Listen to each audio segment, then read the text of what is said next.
Sometimes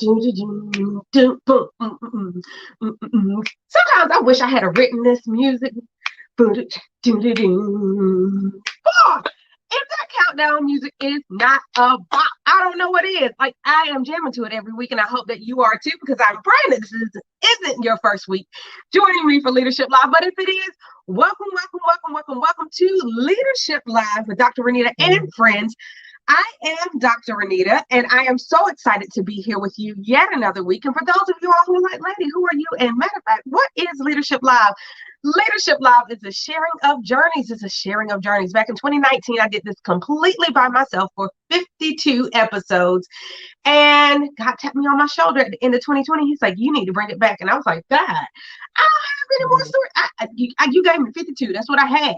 And he was like, you got some more, but it's really not about you. I need you to bring on some friends. So here in 2021, I have had the pleasure thus far of having 38 friends here with me on Leadership Live, and we're getting ready to go into week 39. And I tell you, I have another goodie for you. But for those of you all like, still, Lady, I don't know who you are. Would you tell me? Well, I am Dr. Renita, an educational leadership strategist, which just means I love to work with aspiring and growing leaders to become more authentic in their leadership, to empower their fellowship, and at the end of the day, have an incredible and great impact on the entire world. Because if you reach one person who reaches one person who reaches one person, eventually those people are going to affect everybody. So I want all of my leaders, everybody who works with me, to be a light in the world. So I am excited to coach one-on-one, to work in small groups, to work in big groups, to speak to aspiring and growing leaders. It makes me excited. It makes me very happy. And I love doing that. I know that my life's work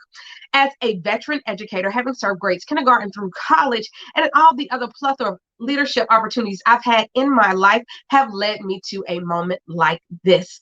I am also a wife and mother of four kids. I own two and I birthed two. And that ownership journey, honey, it led to me writing the book Stepmom, Trials, Tribulations, and Triumphs, editions 1 and 2.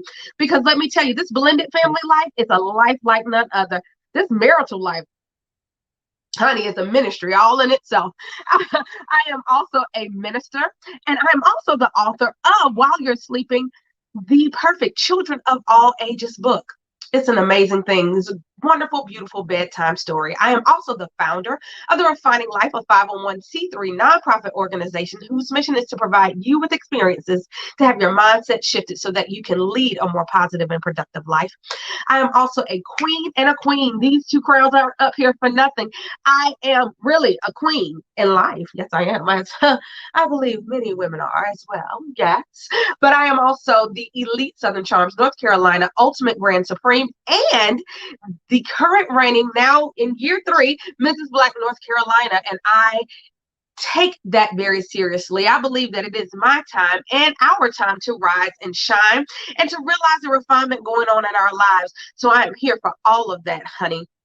And I am here for you. So look, I have a friend. And she is getting ready to come to us. I'm just going to tell you, be ready. You think I am loud and crazy. Well, honey, you haven't met anything yet. And she got the goods. She knows the know-how. She got the ins and the outs, right? So I'm going to bring to you my good friend, Tiffany Gladney.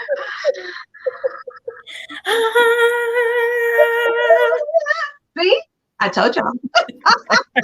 Tiffany, I am so glad to have you here with us this evening for Leadership Live. And what I'm going to do, I'm going to step away, let you tell them about you, and then I'll be back. We'll discuss all the good things. Y'all, here's Tiffany. Well, let me say, first of all, I am just completely inspired and just got my second wave of energy after that intro. So above all else, I am thrilled to be here. Gratitude and authenticity lead in my life. So I'm so excited to be here and have this conversation about leadership with Dr. Renita Webb. I am Tiffany Gladney. I am a lobbyist. Pray for me, y'all. Here in North Carolina, and also an advocate for all things good and true and fact-based. So I'm looking forward to diving in this conversation. Well, I am excited about this conversation. So you all know, those of you all who have been watching Leadership Live, and if you haven't, here's the tea. I allow each guest to pick their own topic. And when I said, Tiffany, what do you want to talk about? She said, honey, let's talk about accountability and self-regulation. I said, that's what I said. Oh my goodness. Okay, so this is a topic that can cover any and every single type of leadership, anywhere, everywhere, all the wheres. Accountability and self-regulation. Honey, my.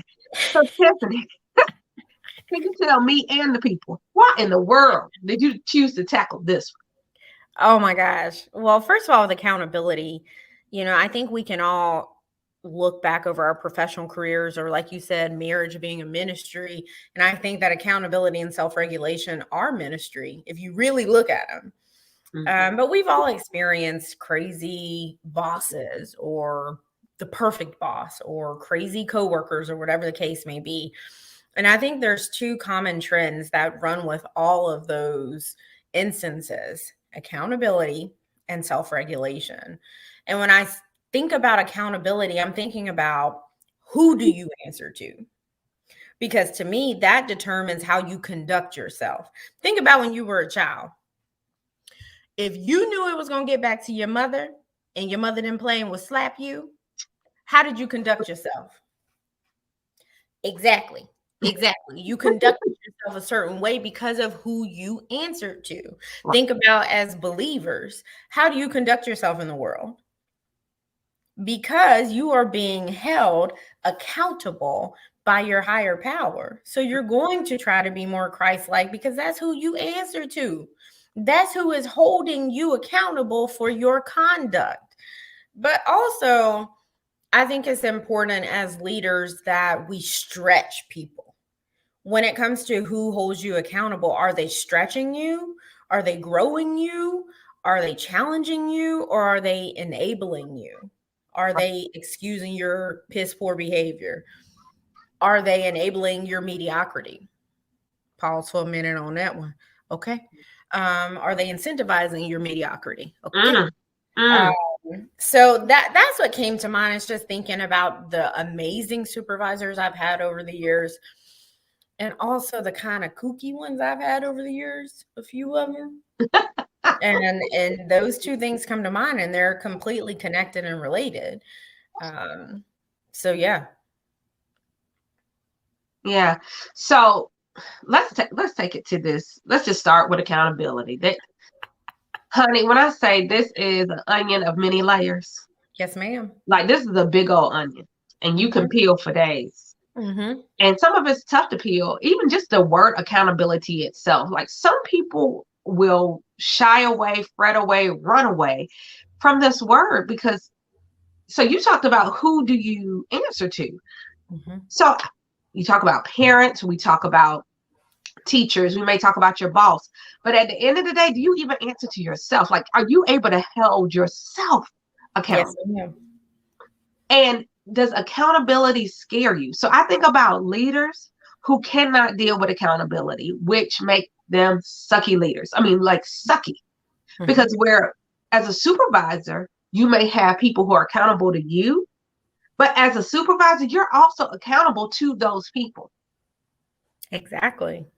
So understanding this double-edged sword, and I think that some people think they get into leadership, and at that point, people are only accountable to them. Yes. Or if you are a person in power and the person above you isn't checking you, that's not doing you a service. And I think that's what's missing here, is because so many folks do hear accountability and get a little nervous, and their butt cheeks clench up, a little bit. Because accountability also means I have to self-regulate, and I might have to change some things and govern myself according to those changes, which a lot of folks don't want to do. Okay. Right. So accountability might be, you go to the doctor and they like, listen, your blood pressure a little high. Okay. You're going to have to chill out on some of the food that you're eating. Right. We don't necessarily want to deal with that, because we're creatures of habit, and we want to be comfortable at all times. We want to be comfortable. But that's part of being a good leader, is that you're honest with yourself and you're honest with your team. You are the example. You are the example. People are watching you more than they're listening to you. Now, homeway, can we hit a pause right there? People are watching you more than they listen to. You know, it's the whole idea of do as I say, not as I do. Right. But they're gonna do what you do. Exactly. Exactly. And how am I going to take you seriously with the weight example? How am I going to take you seriously about losing weight when you down at the Golden Corral with me? I'm watching you. I don't care what you say. I'm looking at what you do. And you took me to the buffet. You told me how good the buffet was. You told me about the discount on Wednesday nights. And the chocolate fondue fountain. What am I? The chocolate fondue. And you sticking all kinds of stuff in the fondue. Yeah. Who done took a sweet potato, fried sweet potato stick and then stuck it in the fondue? A hot dog. I'm gonna need nobody ever to stick a hot dog in a chocolate fondue. It might be, but I think it's only good if you got special hormonal things going on. Yeah, that too. That's a unique palate for some hot dogs and some chocolate fondue. But hey, to each his own. But if you got high blood pressure and you got diabetes, you probably shouldn't be having either one of those items separately, let alone together. Say it again for the people in the back. Hello, somebody. Yeah. But that's also self-regulation, because there are some people who can go into the GC, as I call it, and eat a sensible meal. They will not get upset about the price and the value. That I feel like I spent too much to only eat a salad or only to eat these vegetables with a nice lean protein. No, I need to have it all because I paid for a buffet. And so they're not going to self-regulate and say, I know what my body needs. No, I'm going to know what my pockets need. Well, you needed probably not to go to the GC, but you did anyway. But a leader will lead anywhere. And if that means that I'm a lead in the GC and only eat this salad or only eat this lean protein today, that's what I'm going to do. And I'm going to watch you have your hot dog and chocolate fondue. But isn't it crazy how the two are tied together? It's hard for you to self-regulate if you've never been held accountable. And you've never had to stretch and go into situations which would cause you to lead in a tough way. Exactly. They go together. Go together. And it's certain people like the two of us sitting on this call who are women. So we're constantly stretched, personally and professionally. And we're also of color. Right. So accountability is our middle name. Self-regulation is our middle name. We have to do that constantly. Or suffer the consequences. And our consequences, unfortunately, due to the society that we live in, look very different than the consequences of those others who may do things that we do, like go outside of our lane, which, my God, talk about self-regulation and accountability. If we go outside of our lane, we get fussed out, get told we're talking over people. We get told that we're the angry Black woman, get told that, stay in your place. But other people are just assertive. Yeah. And they're, championing the cause. And knowledgeable. Yes. And they're sharing their wisdom. Yes. It does not look the same. Accountability does not always look the same. But it should be talked about. It should be called out. And we need to deal with a spade as a spade. But that also goes back to accountability. Who are these people answering to? And why are they conducting themselves the way that they do when they deviate outside of their lane? It's probably because somebody has empowered them. And maybe that person empowered them inadvertently and didn't even realize, because I'm conflict averse, I don't want to have these uncomfortable conversations. So I'm just going to let this person run amok. But that too is leadership. You have to be okay with having those tough, uncomfortable conversations. Right. Oh, honey, but also in doing your part, you got to do your job and be aware of what other people are there to do.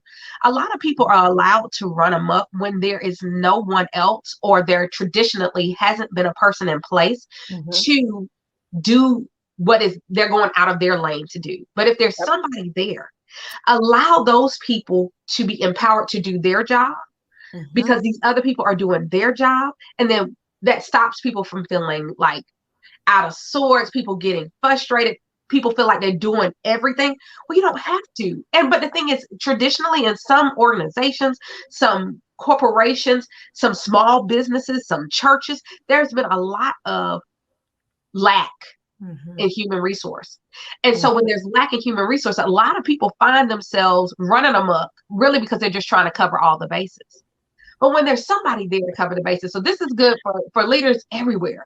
Yeah. If you have been blessed enough to have your bases covered in human resource, don't forget that your bases are covered in human resource, and allow people to do their job, allow people to play their role, to play their position.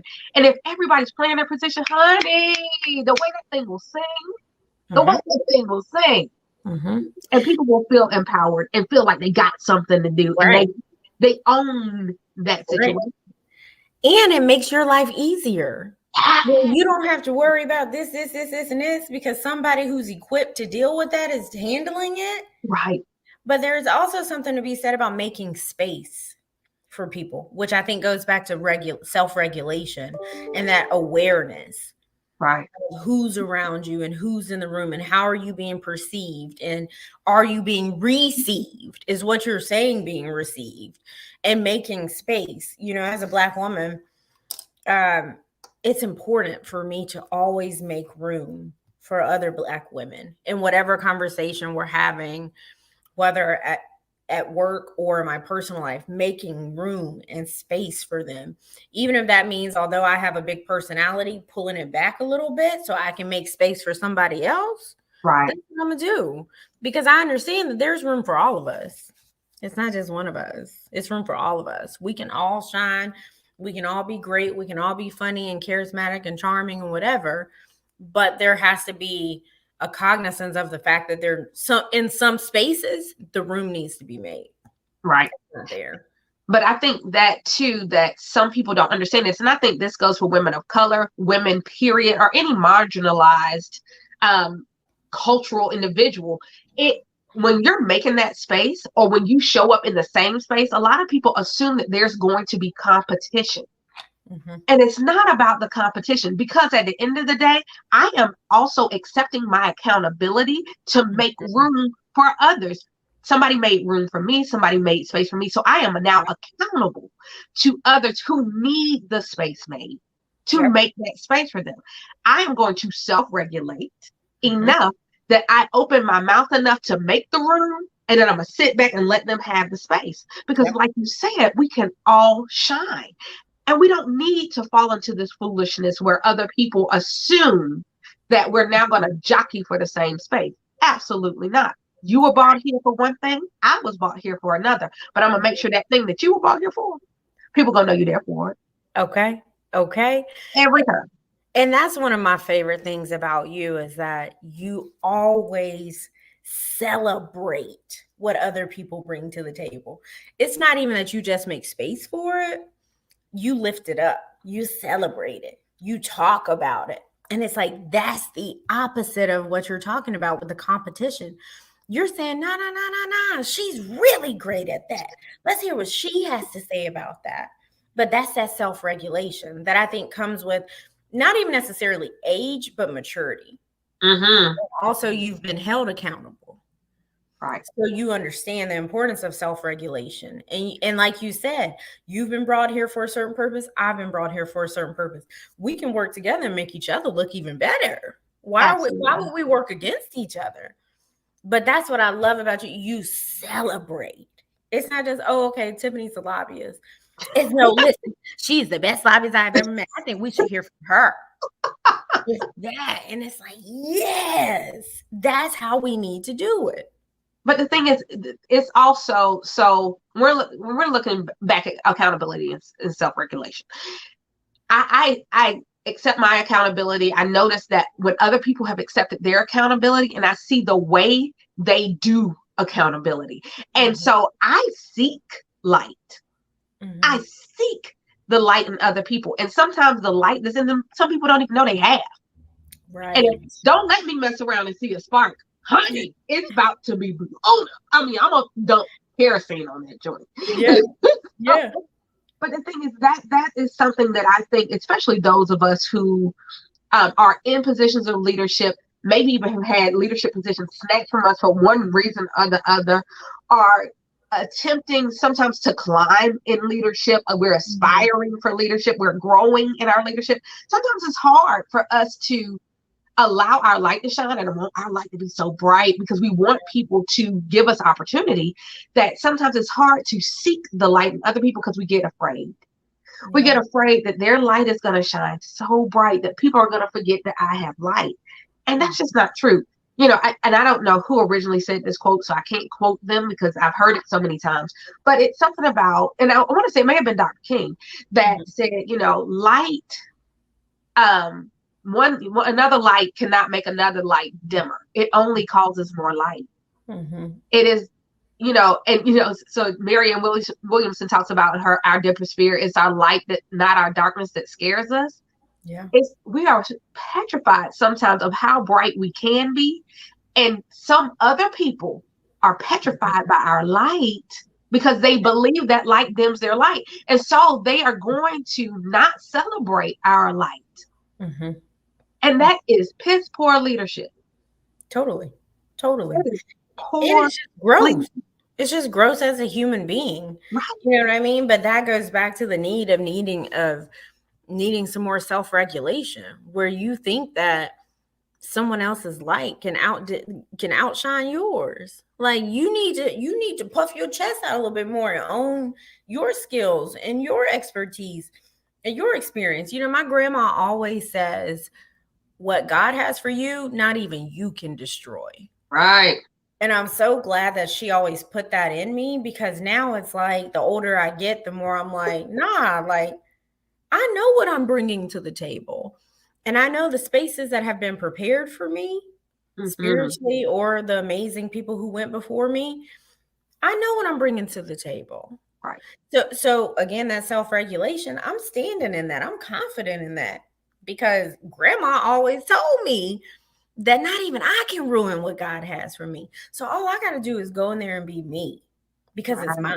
It's already ordained. It's already mine. So I can run with that. But that kind of confidence takes time. It takes time.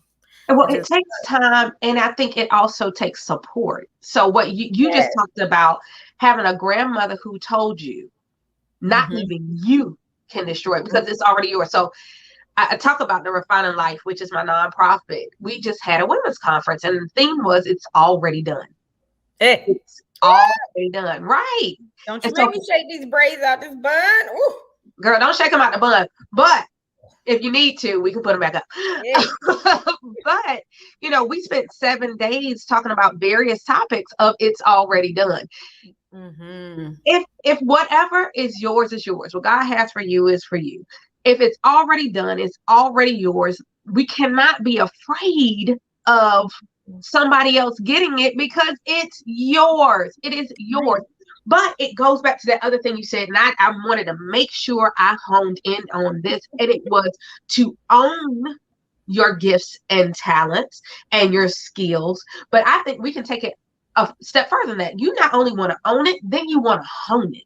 You want to own what you have. Oh God, you gave me the ability to sing. Oh God, you gave me the ability to lift my eyebrow up and close my mouth and be fierce somewhere.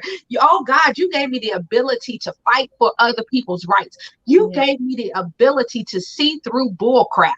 You gave me a lot of abilities. But now what I need to do is hone them. And that only comes with trial and error. It only comes with learning and knowledge. It comes with time sometimes, but it also just comes in focus. And also honesty.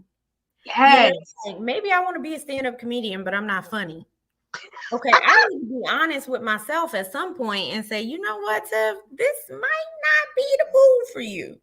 Right. There's a certain level of honesty that has to be there too. So we all have these gifts, and yes, we need to hone them and refine them and all of that. But we also need to be honest with ourselves. I'm 5'2". Modeling was never going to be back then. I'm not going to tell my age, but back then, 5'2" models was not a thing. So that wasn't going to be my ministry. I had to accept that and be honest with myself about that as a 5'2" individual.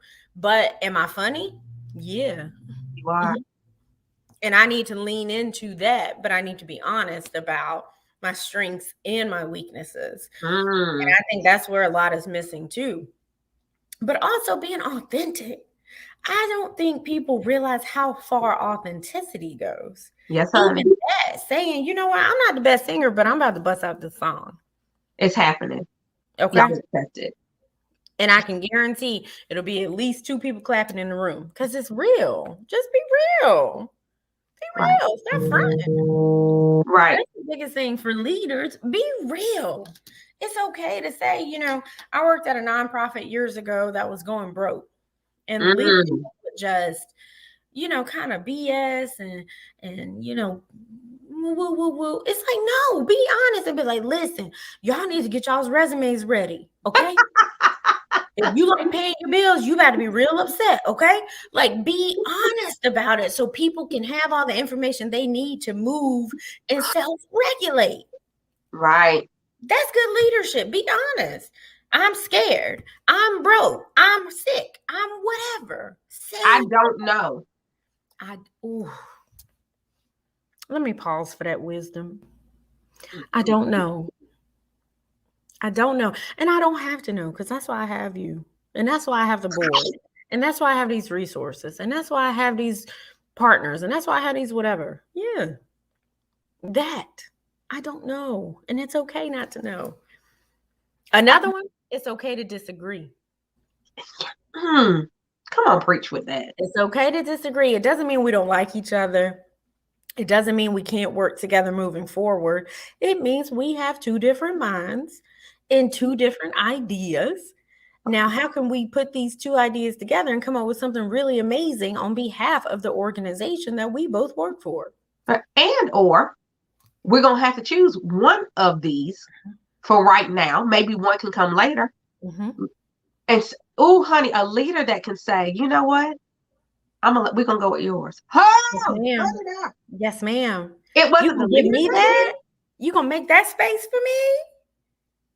Because then that makes me want to, I got to tighten up. Oh, the boss got faith in me. Oh, let me tighten up.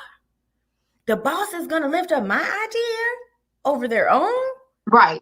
I'm not going to let the boss down.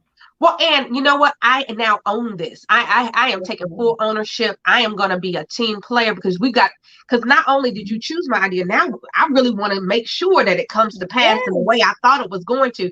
So what that leader now is doing is honing a new leader. And so all the leaders out there, let's have a moment of mini conversation inside a conversation. If you are not creating leaders under your leadership, you suck. Honest. Yeah. Because a leader's job is to create other leaders. So I'll take this to my parenting journey.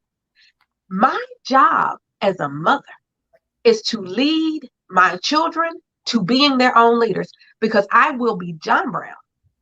John Brown.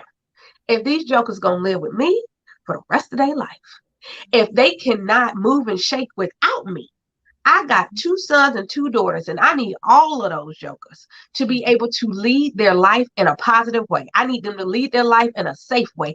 I don't mean safe by not taking risks. I mean safe, don't get yourself killed.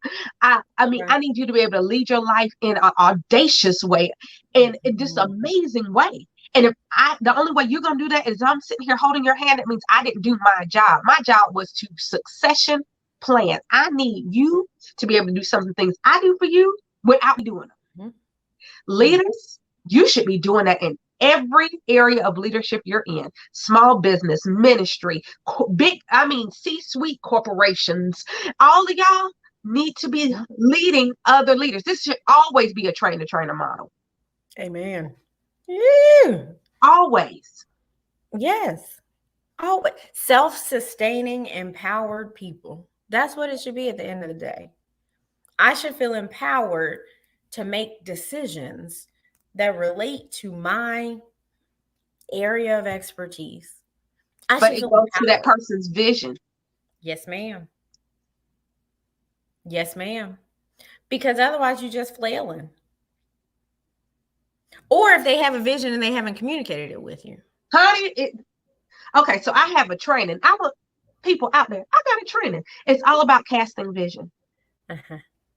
There's so many leaders who have incredible visions, but they don't have a clue how to get anybody else to latch onto it. And the reason why some people in your organizations or in your ministries or in your small business or in your big business, whatever, wherever you are, in your classroom, in your schoolhouse, the reason why some people aren't able to really take hold of the things that you're trying to hold them accountable for is that they don't know why they're being held accountable for it.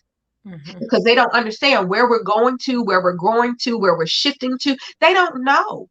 And if they don't know that, they will buck that accountability because they don't know why they need to be held accountable for it. Because it all should go back to vision. Yeah. Spot on. You better drop them facts. Because that is applicable to everything from marriage, ministry, professional, all of it. Yeah. If I'm thinking we're going to Harris Teeter, but you think we're going to Food Line, and I didn't communicate where we're going, what direction we're supposed to be taking, I can't get mad at you when you're not at Harris Teeter because I didn't tell you. How can I hold you accountable for something I didn't clearly communicate? Right. And the thing is, other people may think you're going in another direction. Like maybe they think you're going to Food Line. And so what they put in their Waze or in their Google Maps or in their Apple Map, whatever Apple thing is. Yeah, I'm Team Android. Yeah. Have a discussion about it in the comments. Oh, she got a green bubble, y'all. It's a green bubble. Ew. I'm a green bubble. And I love it. But anyway, if they're going to put the wrong address in there, thus they're going to be following the wrong directions. They're going to be in the wrong lane. Like maybe Harris Teeter is on the right and Food Line's on the left. If they think they're going to Harris Teeter and not Food Line, they're going to come all out of their lane and they're going to go right when they should have been going left. You got to make it clear. Yep. Leaders, we have to make it clear. But that goes back to accountability. Who's holding you responsible for your actions or lack thereof? Who's calling you out for not communicating the vision and the direction and the final destination? Right. And if don't get mad if it's the people you were giving it to. Don't get mad. Okay. Don't say nothing to them because they're following your lead. Right. Because you hadn't empowered them to do it on their own. And some of the people want to be the big boss. To whom much is given, much is required. Yes, and if you want to be the big boss, the really be all end all, the head honcho, I would use some other letters, but I'm trying to be better. If you want to be that person who's at the tip top, know that your accountability source is going to have to come from under here. It may come from like some people who you may have connected to, some partnerships that you have. But if you are here and everybody else is climbing up to you, these folks out here are holding you accountable for your word. Yep. Accountable for your so-called vision. If you don't seem like you're going in it, we all got a problem. If you're not going towards your vision, we all have a problem. You got to be ready to hear it from here, especially like way down here too. And you still have to be held accountable to it. Yep. And you got to know your lane. We talk about that a lot, the lane deviation. You have to know your lane. You know, in my profession, I think people have this misconception that being a lobbyist is this glamorous job. And you're always rubbing elbows and shoulders with the high-powered legislators. Come on, it is. And you wear these power suits and you go out there and you kick butt and change the game, not realizing that it is so much more to that. It is. I always tell people, if you've never walked a day in these kitten heels and had corns on your toes and blisters on the back of your ankles, from what I have to do, the groundwork that I have to lay, don't come at me when it's time for a bill signing. Don't do it. Don't do it because you didn't put in the work on the back end. You didn't walk in these kitten heels. Now they might be flat. They might be tortoiseshell kitten heels, okay? Or a little leopard or something. But they're going to look good, okay? But if you're not coming home tipping like I am with the corns and now don't get it. Let me clarify, y'all. I got good feet now. Don't take that the wrong way, okay? The feet are still pretty, okay? Don't do that. But the point I'm making is there's so much more that goes into the craft that Mm, people who aren't in that lane don't even, they can't even fathom it. The relationship building, the intel gathering that goes into it that you can really only get if you're on the ground in that area, which is one of the many reasons why I'll speak for myself. I get so offended when people try to tap dance in my lane because it's like you have no idea how hard I've had to work for this information or for this knowledge or for this strategy I'm coming up with. You have no idea the amount of dues I had to pay. So for you to come in and tap dance on something you don't know anything about, oh yeah, I'm about to let this braid bun down. I'm about to let it down. It's one of those. So it's, you have to know your lane even as a leader. You have mhm. to know your lane. You have to know your team's lane. You Right. have to know their personality. So, my first day at my current employer, we did love languages, love Mm, language tests, and I thought that was so brilliant because that would color how not only my boss would talk to me moving forward, but how I would talk to her. right. Because now I know that we're both words of affirmation. So I know how to communicate with her a little bit better now. And that told me a little bit about her history as well, whether she realized it or not, because you can kind of infer some things with a person who might have words of affirmation as love language. So it's really helped because I have such good chemistry with my boss. Hmm. But it's that again, that self-regulation and awareness to say, okay, well, I might be a little unfiltered.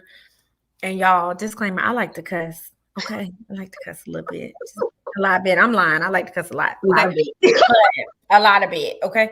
But it's like, okay, well, if this is a sensitivity of hers, I need to be aware of that and regulate myself accordingly. Right. We Because can't then always do what feels good to us because yep. that may hinder or harm a relationship we have with another person. It's so self-centered though. Why are you thinking of just yourself and your preferences? I'm thinking about, is my message going to be a distraction? Is my hair going to be a distraction? Is how I deliver my message going to be a distraction? Is my cardigan going to be a distraction? If it is, it's got to go because whatever I'm trying to get across is too important not to be heard. Ooh. So I'm always, you got that self-regulation. Hmm. What am I saying? How am I saying? And is it going to be received?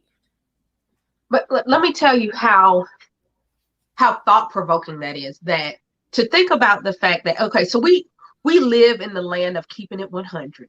We Mhm. live in the land of being authentic. We live in the land of, don't be fake. But we Right. also have to realize that sometimes we take that so far, it becomes selfishness. I love the fact that you said that because Mhm. which thing are you fighting for the hardest right now? Is what you're saying, what you're trying to get across, and what change you're trying to make? Which one is really higher priority for you? If it's more important to you to be real, and that means I gotta look like this, I gotta talk like this, I cannot code shift, I'm not gonna show, I gotta wear jeans and a t-shirt, I don't care what the dress code is to get in the door. So now I Mhm. can't even get in the door because Mhm. I am keeping it so real. I'm keeping it so 100. I'm being so authentic. But my authentic self authentically needs to get this across to you. My Right. authentic self lived these experiences and has this wisdom and has this knowledge that you need to get. So if that means that right now I got to put on a kitten heel and a Okay. blazer and a skirt and maybe even some pantyhose, because honey, the pantyhose game is real. If I got to put all that on because authentically I know I got to get this to you, then I'm gonna Mhm. authentically put on the pantyhose, those kitten heels, that skirt, that blazer, that blouse. I'm gonna have my glasses on, and I will not wear a red lip if you can't hear me say what I need to say unless my lips move. Yes. Yes. Yes. Because Yes. Yes. authentically, Mhm. that's who I am. I have Yep. got to share this with you. It matters enough. And then next week, when I come in with my red lips, my jeans, I might Mhm. still have on a pump, a blazer, and a cute top. You'll still listen to me because you heard it the first time. Yep. And I gained that credibility with you. Yep. So now it doesn't matter I what had I that do. credibility. And that's exactly what it is. And the red lip, which is funny you brought up that example because when I first started lobbying, I had on this black suit, right? But I had a little silk shell under it. It was black on black, monochromatic, okay? And the silk shell, I thought I was Meghan Markle, okay? And I wanted to put on a red lip. But I was like, ooh, is that gonna be too much? Is that gonna be a distraction? So I went to an older Black female legislator and I said, what you think about this lip? And she said, honey, if you wear that lip, you better own it. Don't let it wear you. And I was like, it's not gonna be a distraction from what I'm trying to get across. She said, as long as you wear it, don't let it wear you. And I said, oh, there it is. But it's also deeper than that. Yes, there is a certain level of code switching that I think a lot of Black and brown professionals have to do to not be a distraction. But it's deeper than that. It could be who you're married to, who you love. Hello, somebody. It could be all of those, which can be conflicting and hard to rectify authenticity with. I'm not really showing all of who I am in the moment. But I think it goes back to what you said. What's of greater importance right now? Is it getting this legislation passed that's going to help little Black and brown people coming behind me someday? Or is it more important for me to be authentic in the moment and possibly be a distraction, if not a hindrance, for the little Black and brown babies coming behind me? Right. And I think self-regulation. It has to be this question that's always at the forefront of your thoughts. What is going to distract? I have tattoos. What is going to distract from what I'm trying to get across? What can hurt my credibility? What can hurt my ability to make space for the person coming behind me? Mm-hmm. And I think we also have to understand that there's a difference between not now and not ever. Yes. I may not be able to do it right now. And I have to self-regulate right now in that area. But that does not mean not ever. Because at the end of the day, where I am held accountable for being able to be credible, where I'm being held accountable for being able to be seen and heard in the moment, later I'm going to hold you accountable for why you wouldn't have listened to me if I had to come in here. Because now you have listened to me and we have built relationships. So now I can ask you some questions. Why would you have not listened to me if I had worn my hair froed out that day? Right. Because now I have a relationship with you. Now I can have that discussion with you. And now I can call out some stuff that may not have been heard. And maybe your position in that person's life, the position of leadership, you may fall into their life, because you can be led and be a leader to the same person in different areas. Totally. But in accountability and self-regulation is going to play on both ends of that coin. But if your role in that person's life is to finally make them shift and change so that the next person doesn't have to worry about what they have on, what their hair looks like, then sometimes you got to choose to play that role. And then you're going to show up froed out the next week. And you're like, wow, how did you do that? I didn't show up froed out the first week, and we had a conversation and they believed me and they heard me. So now it doesn't matter what I wear, and I can be fully me all day, every day. Okay. And that's how it goes. That's another topic for another day, but representation matters. Yes. When I started lobbying, they told me you were Black, you were Navy, you were gray. That's it. That ain't really me. I want to wear, I walk in with some yellow wide leg trousers. Okay. Girl, I know they're cute too. I want to wear. We have a whole conversation. Girls and yellow. COVID, you know how they say the COVID-19? No, I got the COVID-60. But when I get back in them, I'm stopped going to go to corral and all that stuff. When I get back in them, okay, with the matching yellow blouse, I put me a little hunter green blazer on with it and a tortoiseshell heel. But I had to get there. I had to get that credibility. I had to make a name for myself. You can't just walk in as no intern with no yellow pants on. They're gonna be like, they're gonna boo you out of the place. Ma'am. You have to pay your dues. And like you said, understand what's a distraction. Some people would have never known anything you said, but they would know them yellow pants. Here come yellow pants. You can have on black, and they go yellow pants. Yep. And they'll be like, yellow pants. That little heifer know what she talking about. She wear them bright yellow pants with that little heifer, she on it. She told me she was going to follow up, and she did. Yep, they You know go what I mean? yellow pants. Do you want yellow pants to call you? Yes, they do. I'm just saying. They do. Let me tell you. Well, Tiffany, I'm going to tell you, we have gone all over this mark with the idea of accountability and self-regulation, but it shows how many places this shows up in leadership. Yes, ma'am.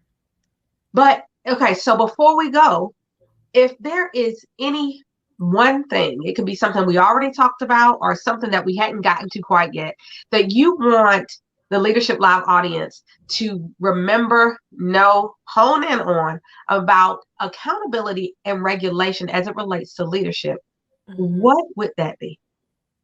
Be honest. Be honest with yourselves and with your leaders.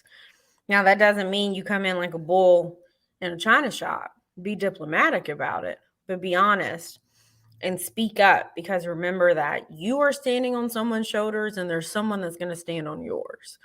So leave it a little better than you found it. And I think one of the ways you do that is by being honest. That's so good. That's so good. And I love the idea of diplomacy in leadership. That's, once again, another conversation for another day. But I have a feeling that we shall come together again. I hope so. This was so much fun. Thank you for having me. And let me say that to you. Thank you for having me. And I salute you for what you do professionally and personally, and just who you are, because representation does matter and yours matters. So thank you for what you do. And thank you for making space for someone like me. Oh, absolutely. I've told my audience, I told them back before week one really started that I was going to have 52 amazing guests and they need to trust me. So here we are. We just finished week 39. Y'all trust me yet? It's been 39 weeks. I've improved it over and over again. We have Tiffany Gladney here with us this evening. I mean, right. I hear you. Right. Exactly. But Tiffany, so these people are probably like, oh my goodness, where can I find her? How can I follow her? How can I get the greatness that is Tiffany Gladney? What is the best way for them to find you? Well, y'all, I just started a Twitter not too long ago. So you can follow me on Twitter, and my mere 148 followers help me stop embarrassing myself by getting some more followers. So you can follow me at Gladney NC. So GladneyNC, as in North Carolina. All right. Well, it's right here, Gladney NC. Follow her on Twitter. She needs more followers. Let's get her to 1,000. Let's get her to 1,000.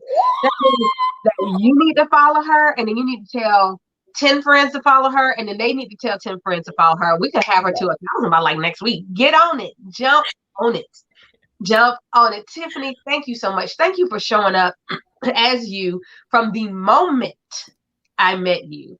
You have been you, and I appreciate you so much for everything that you are authentic. Well, back at you, Dr. Webb. Thank you for being who you are, and thank you for your friendship above all else. So thank you. Absolutely. Well, as I told you all, every week we right here with amazing guests. Tiffany has proven once again that I'm not lying to you. I am very truthful. They're going to be amazing every week. And so next week, next Monday at 9 p.m., I'll be right back here for week 40, episode 40 of Leadership Live. So as always, I encourage you to always keep your leadership live. I love you. See you next week.